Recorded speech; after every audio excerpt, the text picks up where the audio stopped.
My fabulous chemistry faithful, video 1, unit 7, getting into solutions.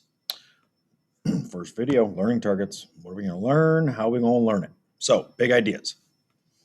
Some substances that are called solutes can dissolve in certain liquids, solvents, to form a solution.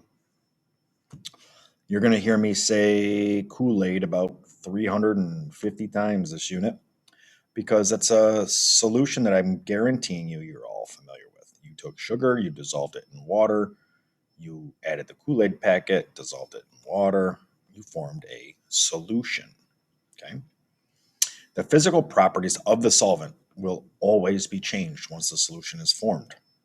This is true. So the boiling point of water, the melting point of water change.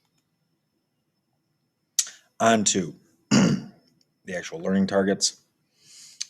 Identify the solute and the solvent when a homogeneous solution is created. Homogeneous, same throughout. Who is doing the dissolving and who is being dissolved? That's the question here. We're going to use table F to predict solubility. This is going to come along with you filling double replacement reactions and the first lab that we are definitely going to do in this unit. Like dissolves like. And then there's this other thing where covalents can dissolve and ionics dissociate. Okay, and here we go. Like dissolves like, ionic dissolves ionic, covalent dissolves like covalent. Need to know that. Relationship for the factors that affect solubility. So this is where I will, when during the demonstration, make a 5-foot fireball. I will affect one of these. Actually, no, I won't, will I?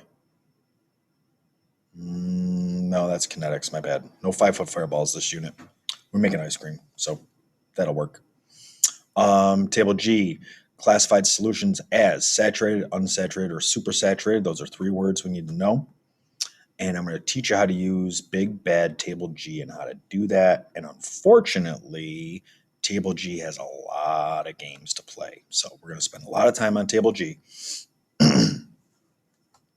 We can change the amount of solute based on the change in temperature. So if by chance you wanted to get more sugar in your Kool-Aid, you'll find out you have to heat it up. And nobody wants to do that. But if I were to heat it up, I would actually be able to dissolve more sugar. So the temperature is dependent. Okay.